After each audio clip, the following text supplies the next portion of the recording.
প্রিয় দশম শ্রেণীর ছাত্রছাত্রী, গত ভিডিওতে তোমাদের আমি শরৎচন্দ্র চট্টোপাধ্যায় রচিত পথের দাবি গল্পাংশের 98-99 পৃষ্ঠা লাইন ধরে ধরে পড়িয়ে দিয়েছি। আজকে আমি শরৎচন্দ্র চট্টোপাধ্যায় রচিত পথের দাবি গল্পের 100, 101 এবং 102 পৃষ্ঠা এবং 103 পৃষ্ঠা সম্পূর্ণ বুঝিয়ে দেব। তোমরা অবশ্যই ভিডিওটা পুরোটা দেখবে, তাহলে বুঝতে পারবে। এবং আগের ভিডিওটির লিঙ্ক আমাদের এই ভিডিওর নিচে তোমাদের দিয়ে দেব। তোমরা অবশ্যই দুটো ভিডিওই সম্পূর্ণ দেখবে, নাহলে গল্পটা বুঝতে পারবে না। আর ভিডিওটা ভালো লাগলে অবশ্যই একটা লাইক করবে, কমেন্ট করবে, শেয়ার করবে এবং বন্ধুদের মধ্যে অবশ্যই প্রচুর শেয়ার করবে। এবং সুমিত টিউটোরিয়াল চ্যানেলটিকে সাবস্ক্রাইব করবে, পাশে থাকা বেল আইকনকে ক্লিক করে চ্যানেলটির পাশে থাকবে। চলো আজকে শুরু করি। বলছি, বাড়ির সবাই ভালো তো? অপূর্ব কিছু আশ্চর্য হইয়া কইল, যতদূর জানি সবাই ভালোই আছে। অর্থাৎ অপূর্বকে যখন জিজ্ঞাসা করা হলো বাড়ির সবাই ভালো তো, অপূর্ব বলল যতদূর জানি সবাই ভালোই আছে। রামদাস আর কোনো প্রশ্ন করিল না। টিফিনের সময় উভয় একত্রে বসিয়া জলযোগ করিত। রামদাসের স্ত্রী অপূর্বকে বলছে একদিন সন্নিবন্ধন অনুরোধ করিতেছিল যে যতদিন তার মা কিংবা বাটি বলতে বাড়ির আর কোনো আত্মীয় নারী এদেশে আসিয়া বাসের উপযুক্ত ব্যবস্থাদি না করেন, ততদিন ছোট বহিনের হাতে তৈরি যৎসামান্য মিষ্টান্ন প্রত্যাহ তাহাকে গ্রহণ করিতেই হইবে। অর্থাৎ রামদাস অপূর্ব সহকর্মী। রামদাস একই সাথে আর অপূর্ব কাজ করে, তাই রামদাসের স্ত্রী অপূর্বকে বলছে যতদিন তোমার বাড়ি থেকে অর্থাৎ দেশের লোক এখানে মেয়ে লোকরা এসে এখানে উপযুক্ত থাকার ব্যবস্থা না করতে পারছে, ততদিন আমার কাছে তোমার খেতেই হবে। অর্থাৎ সে বোন বলছে এই বোনের হাতে তোমার খেতেই হবে।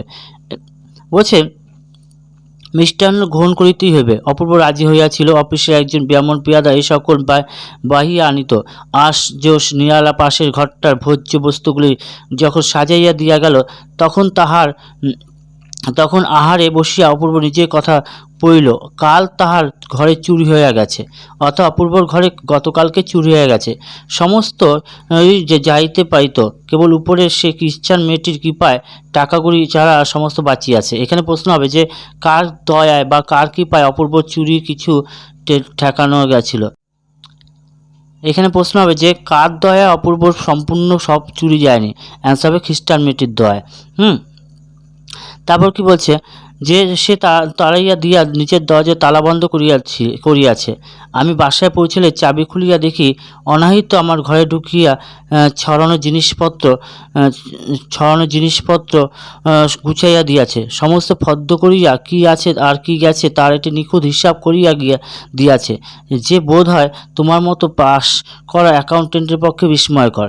অর্থাৎ মেয়েটি এত সুন্দর হিসাব করেছে, যা চুরি হয়ে গেছে তার একটা লিস্ট করেছে, যা চুরি হয়নি তার একটা লিস্ট করে সাজিয়ে রেখেছে জিনিসপত্র। অর্থাৎ অ্যাকাউন্টেন্ট যে বড় অ্যাকাউন্টের ক্ষেত্রেও যেন তা অসম্ভব। এত বড় কার্যকুশলা মেয়ে আজ যে কেহ আছে মনে হয় না। হে তলোয়ার কর, তাছাড়া এত বড় বন্ধু। রামদাস কইল, তারপর? অপূর্ব বলল, তেগুড়ির ঘরে ছিল না, বর্মা নাচ দেখিতে বলছে ফয়া গিয়েছিল। ইতিবৎসরে এই ব্যাপার, তার বিশ্বাস এই কাজ তাছাড়া কেউ করেনি। আমারও অনুমান কত কটা তাই চুরি না করুক সাহায্য করেছে। তারপর সকালে গেলাম পুলিশে খবর দিতে। অর্থাৎ তারপর রামদাস যখন জিজ্ঞাসা করলো অপূর্বকে যে তারপর কি হয়েছে, তখন অপূর্ব বললো তারপর পুলিশে গেলাম খবর দিতে। কিন্তু পুলিশের দল এমন কাণ্ড করলো, এমন তামাশা দেখালো যে কথা আর মনেই হলো না। এমন ভাবছি যে গেছে যাক, তাদের চোর ধরা দিয়ে আর কাজ নেই, তারা বরঞ্চ এমনি ধারা বিরোধী ধরেই বেড়াক।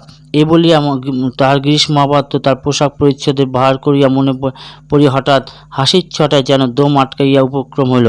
হাসি থামলে যে বিজ্ঞান ও চিকিৎসাশাস্ত্রে অসাধারণ পারদর্শী বিলাতির উপর ডাক্তারি উপাধিকারী রাজশত্রু মহাপাত্রের স্বাস্থ্য, তার শিক্ষা, রুচি, তাহার বল, তাহার রামধনু রঙের জামা, সবুজ রঙের মোজা, লোহার লালকোটা পানসু আর তাহার নেবুর তেলের গন্ধবিলাস, সর্বোপরি তাহার পরিহিতার গাজার কলকিটের আবিষ্কার ইতিহাস সবিস্তার বর্ণনা করিতে করিতে তার উৎকণ্ঠ হাসির বেগ কোনো মতে একবারে সংবরণ করিয়া শেষে কইল, তলোয়ার কর মন হুঁশিয়ার পুলিশের দলকে আজকে মতো নির্বোধ অসমত বোধ করিয়া কেউ কখনো দেখেনি।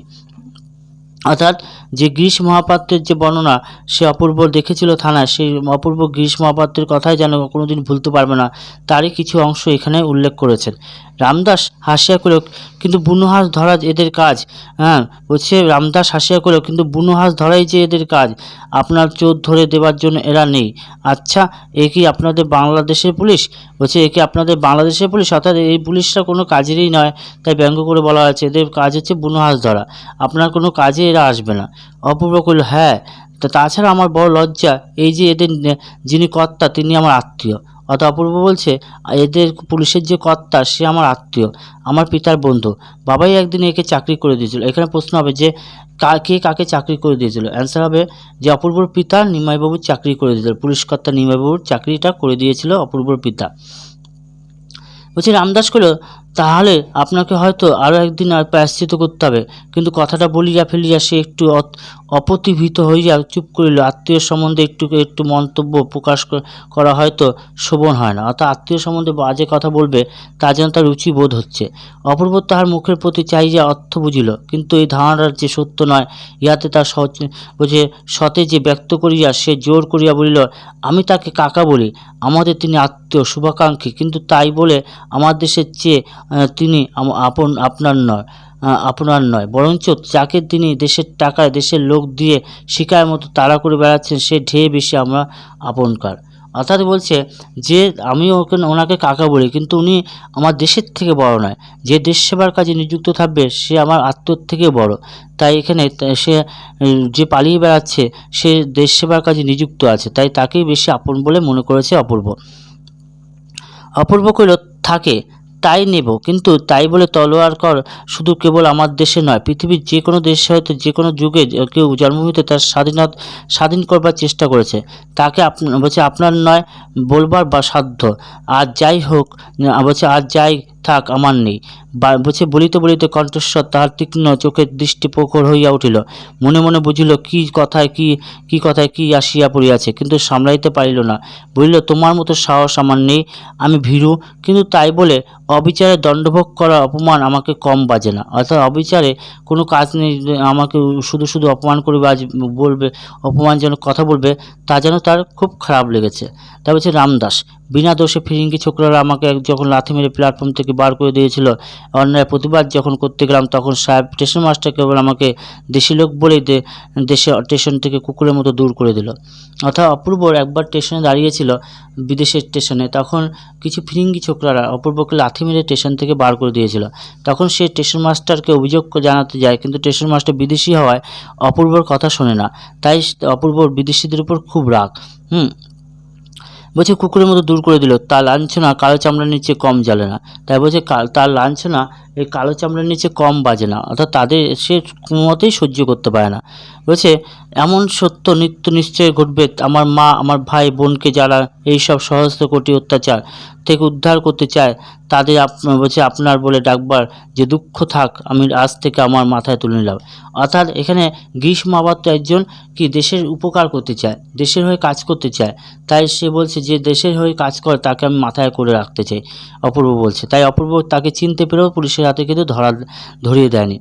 রামদাসের সুস্ত্রী গৌরবর্ণ মুখ ক্ষণকালের জন্য আরম্ভ হইয়া উঠিল, বলিল, এই ঘটনা তো আমাকে বলেননি তো?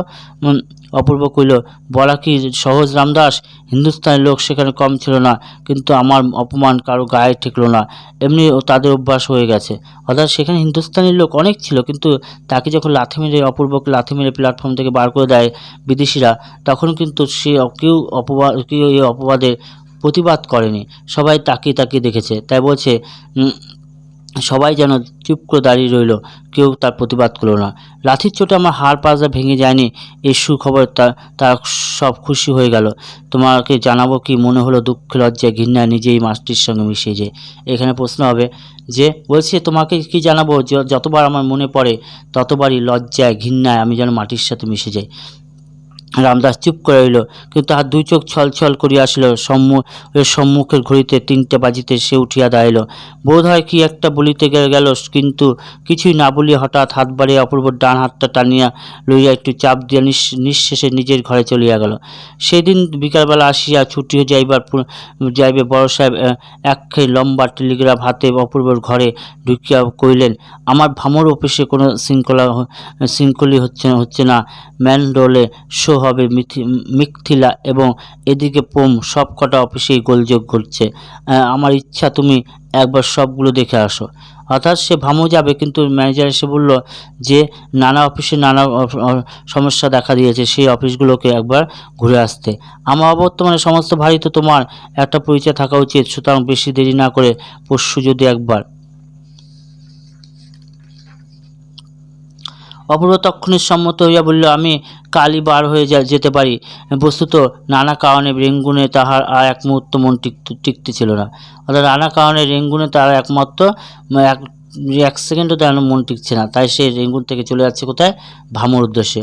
উপরোক্ত এই সূত্রে দেশটাও একবার দেখা হইবে, অতএব যাওয়াই স্থির হইল। পরের দিন অপরাহ বেলায় সমুদ্র ভামনগর উদ্দেশ্যে যাত্রা করিয়া সে ট্রেনে চাপিয়া বসিল।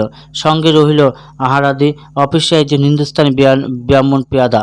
তেওয়ারির খবরদারির জন্য বাসাতেই রইল। পা ভাঙা সাহেবের হাসপাতালে পড়িয়া, সুতরাং তেমন আর ভয় নাই। বিশেষত রেঙ্গুন শহরটা বড় সইয়াছিল, কিন্তু আজ অজানা স্থানে বাড়াইবার তার প্রবৃত্তি ছিল না। তলোয়ার তেরিয়ার পিঠ ঠুকিয়া দিয়া সহসা দিয়া কইল, তোমার চিন্তা নেই ঠাকুর, কোনো কিছুই হলে অফিসে গিয়ে আমাকে সংবাদ দিও। অর্থাৎ বলছে তুমি চিন্তা করো না, কোনো কিছু হলে অফিসে গিয়ে আমার সংবাদ দিও। গাড়ি ছাড়িয়া বোধ করি তখন মিনিট 5 বিলম্ব ছিল। অপূর্ব হঠাৎ চমকে উঠিল। ওই যে তলোয়ার ঘাড় ফিরিয়া বুঝিল সে গিরিশ মহাপাত্র। সে বাইরের জামা, সে সবুজ রঙের ফুল মোজা, পানসু, ছড়ি, সবই যেন সে বাঘাকা রুমাল, বুকপকেট দেখা যাচ্ছে এবং তার কণ্ঠে জড়ানো। মহাপাত্র আসিয়াছিল, সম্মুখে আসিয়া অপূর্ব ডাকে কইল, কি যে হে গিরিশ, আমাকে চিনতে পারো? কোথায় চলছ? অর্থাৎ এবার অপূর্ব ঠিক চিনে ফেলল গিরিশ মহাপাত্রকে। সেম তার চেহারা এবং কি তার পায়ে মোজা এবং বার্নিশ করা পানসু এবং লাল ফিতে দিয়ে সবুজ রঙের মোজা বাঁধা। তাই সব দৃশ্যপট দেখে যেন ঠিক চিনে নিল। বলল, কি গিরিশ, আমাকে চিনতে পারছো? কোথায় চলছো? গিরিশ বলছে শশবস্তে একটি নমস্কার করিয়া বলল, আজ্ঞে চিনতে পারিব বই কি বাবুমশাই।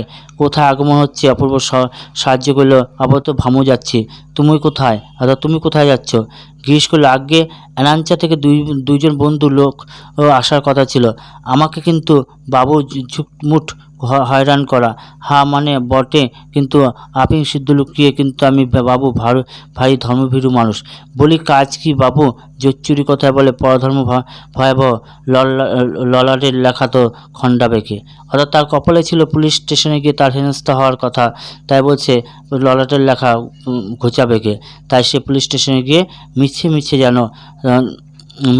যেন একটি যে পুরী হেনস্থা হয়েছে, হেনস্থার শিকার হয়েছে, তাই বলছে ললাটের লিখন খণ্ডাবেকে। অপূর্ব হাসিয়া কইল, আমারও তো তাই বিশ্বাস, কিন্তু তোমার বাপু একটা ভুল হয়েছে। আমি পুলিশের লোক নই, আফিং সিদ্ধির কথা ধারিনে। সেদিন কেবল তামাশা দেখতে গিয়েছিলাম। তলোয়ার তীক্ষ্ণ দৃষ্টিতে তাকে দেখিতেছিল। কেবল বাবুজি নে আপকো জরুর দিয়া। গিরিশ কইল, আশ্চর্য নেই বাবু সাহেব, নকরির বাজ কেয়া জায়গা তো ঘুমতা হ্যাঁ। অপূর্ব বলল, কিন্তু তোমার উপর মিথ্যে সন্দেহ রাখবেন বাবুমশাই, আপনাদের নজর পড়লে চাকরি একটা জুটবে না। বামুনের ছেলে, বাংলা লেখাপড়া সস্তা টস্তা সবই কিছু শিখিয়েছিলাম, কিন্তু এমন অদৃষ্ট যে বাবুমশাই আপনারা। অপূর্ব করল, আমি ব্রাহ্মণ। আজ্ঞে তাহলে নমস্কার, এখানে তবে আসি। বাবুমশাই রাম রাম বলিতে বলিতে গিরিশ মহাপাত্র একটা উদ্গত কাশিস বেগ সামলাইয়া লইয়া ব্যাঘ্রতে সম্মুখের দিকে অগ্রসর হইয়া গেল। অপূর্ব কইল, এই সব্যসাচীর পিছনটিকে কাকাবাবুর দল সহদল বলে এদেশে ওদেশে করে বেড়াচ্ছেন। তলোয়ারকার বলিয়া হাসিয়া উঠিল। এই হাসিতে তলোয়ারকার যোগ দিল না, পরক্ষণে বাঁশি বাজাইয়া গাড়ি ছাড়িয়া দিল। সে হাত বাড়াইয়া বন্ধুর বলছে করমর্দন করিল, কিন্তু ততক্ষণ মুখ দিয়া তাহার কথা বাইর হইল না। নানা কারণে অপূর্ব লক্ষ্য করিলেন যে দেখিতে পাইল মুহূর্তকালের মধ্যে রামদাস প্রশস্ত উজ্জ্বল ললাটের উপর যেন একটা অদৃশ্য মেঘের ছায়া আসিয়া পড়িয়াছে। এই সেই সুদূরণ দুর্ভিক্ষণ লোকের তাহার সম্মুখে উধাও হইয়া গিয়াছে। অপূর্ব প্রথম শ্রেণীর যাত্রী, তার কামরায় আর কেউ লোক ছিল না।